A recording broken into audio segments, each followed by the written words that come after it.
शेतकरी शेतीचं उत्पादन घेत असताना मोठे कष्ट करतो. हे कष्ट करत असताना प्रत्येक वेळी शेतकऱ्याला नफा मिळेलच असं नाही. अनेकदा शेतकऱ्याला त्याच्यात मोठा तोटा सहन करावा लागतो. अनेकदा म्हणण्यापेक्षा गेल्या कित्येक वर्षांपासून शेतकरी हा तोट्यातच शेती करतोय. ह्या शेतातलं भांडवल दुसऱ्या शेतात टाकायचं, ह्या पिकातलं भांडवल दुसऱ्या पिकात टाकायचं, अशीच सध्या शेतकरी शेती करताना पाहायला मिळतोय. ही शेती करताना शेतकऱ्याला अनेक संकटांना सामोरं जावं लागतं. कधी निसर्गाचा लहरीपणा आहे, तर कधी बाजारभाव आहे. ह्या सगळ्या गोष्टींमुळे शेतकरी पिचून गेला. त्यातच कधी कधी सुलतानी संकट देखील शेतकऱ्यावर येते. अशीच परिस्थिती पिंपळवंडी परिसरात झाली. शेतकरी संघटनेचे जुन्नर तालुका अध्यक्ष संजय भुजबळ यांनी यांच्या 1 एकर ऊसाच्या शेतामध्ये फ्लावरची लागवड केली. फ्लावरची लागवड झाल्यानंतर साधारणतः 15 ते 20 दिवसाच्या दरम्यानच कोणीतरी फ्लावरच्या शेतातील या फ्लावरवरती निम्म्या क्षेत्राला तणनाशक मारले. त्यामुळे निम्म्या क्षेत्रातील फ्लावरच्या काड्या अक्षरशः जळून गेल्यात. सुमारे 3 ते 5 हजार काड्या जळून गेल्यानं साधारणतः ₹1.25 रुपयांचं या शेतकऱ्याचं नुकसान झालं. अशा राक्षसी प्रवृत्ती जन्माला कुठून येतात असाच प्रश्न सर्वसामान्य शेतकरी विचारताना पाहायला मिळतोय. शेतकऱ्याचं झालेलं नुकसान, त्याचा निघून गेलेला पिरियड, या सगळ्यांमुळे शेतकरी अक्षरशः पिचून गेला. या सगळ्यातून शेतकऱ्याला उभं राहण्यासाठी शासनाने, प्रशासनाने मदत करायला हवी अशी भावना बोलताना त्यांनी व्यक्त केली.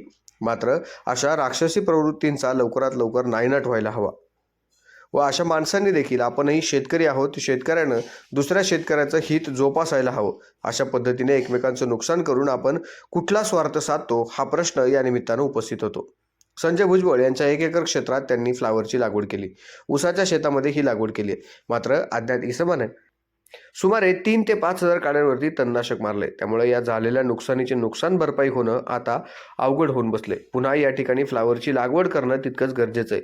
मात्र सध्या फ्लावरचं रोप उपलब्ध होत नाही, त्याचे बाजारभावही वाढलेत. त्यामुळे आधीच भांडवली खर्च मोठा, त्यात पुन्हा या सुलतानी संकटामुळे पुन्हा भांडवल घालावं लागणार आणि त्यातून ते भांडवल पुन्हा मिळेल याची कुठलीही शाश्वती नाही. सध्याच्या बाजारभावाप्रमाणे जर विचार केला तर सुमारे 1 लाख रुपयाच्या उत्पन्नाचं नुकसान झाले. त्यात 1 रुपयाप्रमाणे पर काडीचा हिशोब केला तर 5,000 रुपयांचं ते नुकसान आहे. तर 2 ते 5,000 रुपयापर्यंतची मजुरी गेली आहे. म्हणजे सुमारे ₹1.25 रुपयाचं ह्या शेतकऱ्याचं नुकसान झालंय.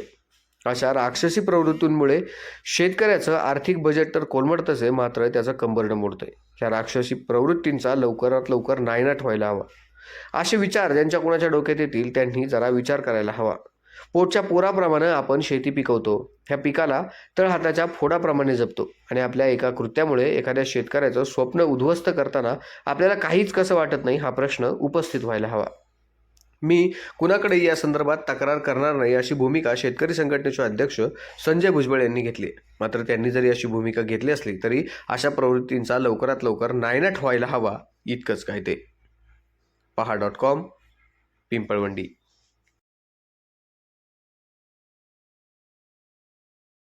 शेतकरी आपली शेती मोठ्या कष्टाने पिकवत असतो. सध्या शेतीचे दिवस जर पाहिले तर शेतकऱ्याच्या कुठल्याच पिकाला बाजारभाव मिळत नाही अशी त्याची अवस्था आहे. मागचे 2-3 वर्ष शेतकरी अक्षरशः आपल्या डोक्यावर कर्जाचा डोंगर घेऊन फिरतोय. त्यातूनही तो इकडून तिकडून कर्ज काढून भांडवल उभं करतोय, पुन्हा शेती पिकवण्याचा प्रयत्न करतोय. आसमानी संकटे, सुलतानी संकटे या सगळ्यातून उभं राहणं शेतकऱ्याला कठीण होऊन बसले. त्यातच काही समाजात विद्रूप पसरवणारे किंवा काही समाजकंटक लोक या समाजात वावरतात आणि त्यांच्या माध्यमातून देखील शेतकऱ्याला त्रास होतो. अशीच एक घटना पिंपळवंडी या ठिकाणी घडली. शेतकरी संघटनेचे जुन्नर तालुका अध्यक्ष संजय भुजबळ यांच्या फ्लावरच्या शेतामध्ये आता मी उभा आहे. त्यांच्या फ्लावरची लागवड झाली आहे. जवळपास 15-20 दिवसाचं फ्लावरचं पीक झालं आणि कोणीतरी अज्ञात व्यक्तीने या फ्लावरच्या पिकावरती तणनाशक फवारले आणि अक्षरशः फ्लावरचा अर्धा प्लॉट हा जळून गेलाय, करपून गेलाय. ही मानसिकता नक्की कुठून येते खरं तर ही विचार करण्याची गोष्ट आहे. या संदर्भात नेमकी काय घडलंय ते आपलं समजून घेण्याचा प्रयत्न आहे. संजयजी भुजबळ आपल्यासोबत आहेत. भुजबळ साहेब नमस्कार. खरं तर याची लागवड चालू होती तेव्हाही मी आलो होतो पाहण्यासाठी. अतिशय सुंदर रोप होतं, लागवड अतिशय चांगल्या पद्धतीने झाली होती. नेमका हा प्रकार कधी घडलाय, काय घडलाय? लागवड झाल्यानंतर 1-3-4 दिवसानंतर त्याला पाणी दिलं आपण, म्हणजे लागवडीनंतर 2 दिवसांनी आंबवणी सोडलं आणि नंतर मग काय त्याच्याकडे लगेच पाहायची गरज नसते आणि मग त्यानंतर कोणीतरी येऊन त्याच्यावरती तणनाशक मारून दिलं. आता ते तणनाशक मारल्यानंतर लगेच डॅमेज होते असं काही नाही, त्याला 1-2 दिवसाचा टाईम ऑफ पिरियड जातो. त्या अनुषंगाने ते परिपूर्ण आता जळलेल्या अवस्थेत दिसते, तुम्ही पाहिले. खरं तर असं कोणाच्याही बाबतीत करू नये. ज्याला हे करायचे असेल, समजा असं विध्वंस करण्यापेक्षा समोरासमोर काय असेल तर ते माझ्याच बाबतीत केलं असं माझं नाही, पण कुणाच्याही बाबतीत मध्ये असा हा प्रकार करू नये असं मला नाही, वाटतं. पण या संदर्भात हे जे काही घडलं या संदर्भात तुमचा कोणावर काही संशय आहे का, किंवा या परिसरात तुमचा कुणाशी काय वादविवाद त्याने हे केलं असेल असा काय डाऊट? नाही नाही असं काही नाही आहे. आता कुणी केलंय हे तर काही कळत नाही. पण आपलं काही कुणाबरोबर वैर नाही, भांडण तंट्याचा काही विषय नाही. आणि आजूबाजूला काही शेतीमाल पण नाही. समजा अनावधानाने कुणाचं उडालेलं असेल, सगळी शेती मोकळी आहे. त्या अनुषंगाने केलंय ते जाणून बुजून केलेलं कृत्य दिसते.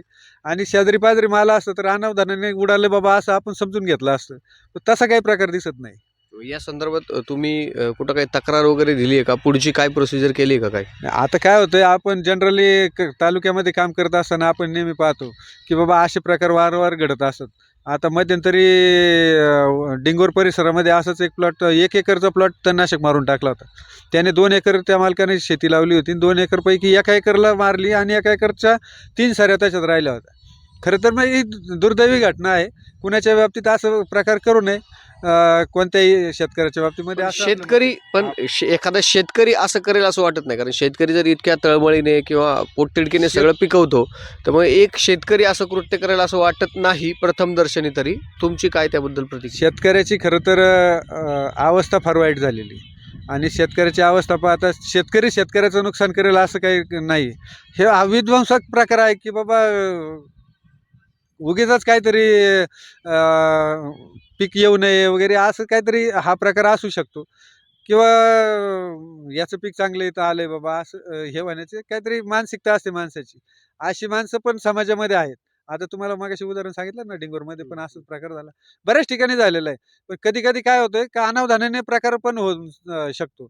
पण ह्या परिस्थितीमध्ये आपल्या प्लॉटमध्ये अशी काही अनावधानाने परिस्थिती नाही. सगळी जमीन शेजारी मोकळी आहे. त्याच्यामुळे काय तसा प्रकार नाहीये.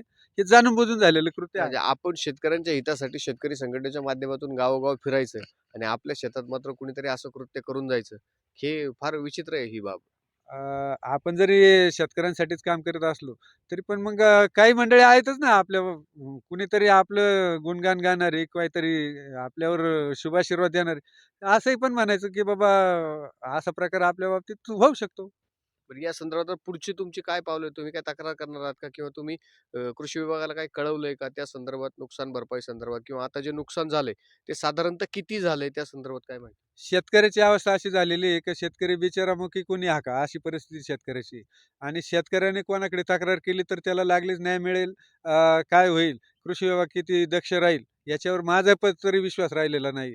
कारण ज्या कृषी विभागाकडे आपण शेतकऱ्यांच्या समस्या सांगतो त्याच सुटत नाहीत. आपली समस्या आणखी नव्याने निर्माण करणं मला पटत नाही. मी कोणाकडेही तक्रार काही करणार नाही, असं माझं मत आहे. साधारणतः हे किती नुकसान झाले त्याबद्दल काय? साधारणतः 2-3 हजार काडीचं नुकसान झालेलं आहे. हं. म्हणजे साधारणतः एक काडी ₹1 पडते. साधारण ₹3000 रोप, त्याची मजुरी, त्याचा डेव्हलपिंग वगैरे हा साधारणतः ₹1000 खर्च आहे. आणि उत्पादित झाल्यानंतर परत नाही विक्री. मग तो तर नंतरचाच भाग आहे. पण पहिला तर ₹10,000 निश्चितपणाने आता सध्या लागलीच तोटा आहे. आणि पुढचा जर विचार केला तर मग सगळा एकूण किती आहे? मग ₹10 गेले तर 10 गुणिले 10 साधारणतः ₹1,00,000 आपले नुकसान होऊ शकते असं. म्हणजे ते 1,00,000 आणि हे परत ते हो, हो, हो, हो. 1-1.25 लाख पर्यंतचं नुकसान झालं. नुकसान 100% होऊ शकते. खरं तर शेतकऱ्याच्या बाबतीत अशी घटना घडणं ही मानसिकताच फार विकृत आहे. माझ्यासोबत अजितदादा वाघ आहेत. ते देखील शेतकरी संघटनेच्या माध्यमातून चांगल्या पद्धतीने काम करतात. बाजूला त्यांची देखील शेती आहे. अजितदादा, आज भुजबळांच्या शेतात घडले, शेजारीच आपण आहात. ही मानसिकता फार विकृत आहे. हे नेमकं का घडतंय? कशामुळे घडतंय? त्या संदर्भात काय सांगा? कसं आहे, ही हे जे कृत्य जे केलेले आहे, तो राक्षसी प्रवृत्तीचा माणूस असेल. एखाद्या माणसावर अटॅक करणं, माणसाला हाणमार करणं, तो प्रतिकार करू शकतो. परंतु हे झाड आहे, हे झाडाला काही बोलता येत नाही वा रडता येत नाही. या अशा पद्धतीचं कृत्य करणं म्हणजे जो कोणी ज्याने कोणी हे कृत्य केले असेल, तो नक्कीच राक्षसी प्रवृत्तीचा माणूस असणार आहे. अ, ज्याला रडता येत नाही, त्याला बोलता येत नाही, त्या अशा याच्यावर आपण अटॅक करणं म्हणजे अतिशय चुकीचं ही भूमिका आहे. अशा पद्धतीने एखाद्या पिकावर हल्ला करणं ही योग्य नाही. ही याला मर्दुमकी म्हणत नाही. हे अतिशय खालच्या दर्जाचं काम केलेलं आहे. अशा पद्धतीचा कुणी कोणच्यावर आपणही जरी शेजारी एकमेकाचे जरी असलो किंवा शेजारी कोणचं औषध उडालं, तर ती बाब वेगळी आहे. तो त्यांनी जाणून-बुजून केलेलं नसतं. परंतु हे जाणून-बुजून केलेलं कृत्य आहे आणि जाणून-बुजून जर तुम्ही अशा पद्धतीचं काम करणार असाल, आता हे तुम्ही आता भुजबळ साहेब म्हटले, का कुणी शेतकरी नाही. मला वाटतंय शेतकऱ्या सोडून कोणच्याकडे पंप नसतो, कोणच्याकडे औषध नसतं. हे कुणीतरी ज्याला दुखाळेपणा म्हणतो आपण, ज्या शेतकऱ्याला हे देखवत नाही, अशा पद्धतीने शेतकऱ्यांनीच केलेलं कृत्य आहे. आणि असे शेतकरी जर असतील, तर नक्कीच तो शेतकरी नाही, तो नक्कीच वेगळं काहीतरी त्याचा प्रकार असणार आहे. अशा पद्धतीचं कृत्य करणं म्हणजे मर्दुमकी म्हणत नाही. अजितदादा, आता घरांमध्ये चोऱ्या होतात किंवा इमारतींमध्ये चोऱ्या होतात म्हणून आपण सीसीटीव्ही कॅमेरे लावतो, सुरक्षा रक्षक ठेवतो. मग आता शेतीलाही पण सीसीटीव्ही कॅमेरे लावायचे का, सुरक्षा रक्षक ठेवायचे का, प्रश्न उपस्थित होतो.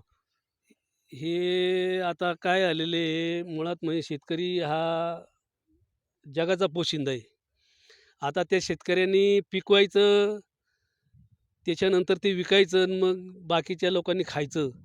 परंतु जर हे जर रक्षण करण्यासाठी जर आम्हाला जर भांडवल गुंतवावं लागलं, तर त्याचं उत्पन्न काय मिळायचं ना शेतकऱ्याला मिळायचं काय? शेतकऱ्यांनी काय आत्महत्या करायच्या का मग? अशी परिस्थिती जर येणार असेल आणि अशा पद्धतीने जर लोकं वागणार असतील, तर शेतकऱ्याला पर्याय नाही. मग त्याची सोय शासनाला करावं लागेल.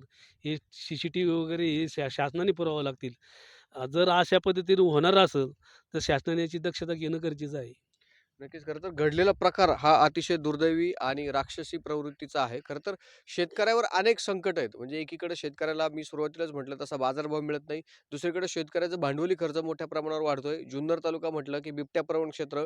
रात्री 5 नंतरच बिबट्याचा वावर इतका मोठ्या प्रमाणावर आहे की संध्याकाळी 5 नंतर देखील शेतात फिरणं मुश्कील होऊन बसतंय. म्हणजे अशा सगळ्या संकटात वावरून कुठेतरी ते पीक घ्यायचा प्रयत्न करायचा आणि त्यातही जर अशा पद्धतीने सुलतानी संकट शेतकऱ्याला येत असेल, अशा जर समाजकंटक प्रवृत्ती शेतकऱ्याला त्रास देण्याचा प्रयत्न करत असेल, तर निश्चित यांना कुठेतरी आळा बसण्याची गरज आहे. शासनाने, प्रशासनाने याची तातडीने दखल घेण्याची गरज आहे. संजय भुजबळ यांच्या शेतामध्ये आता आपण होतो. फ्लॉवरचं पीक आहे हे आणि फ्लॉवरच्या पिकावरती कुणीतरी अज्ञात व्यक्तीने तणनाशक मारलंय. साधारणतः ₹1,25,00,000 ते नुकसान झालंय. ह्या नुकसानीची भरपाई भरून येणं हे कठीण आहे किंवा ती होऊच शकत नाही. अशा प्रवृत्तींना लवकरात लवकर आळा बसायला हवा, इतकंच या निमित्ताने सांगेल. अभिषेक वामन, पहा.com, पिंपळवंडी.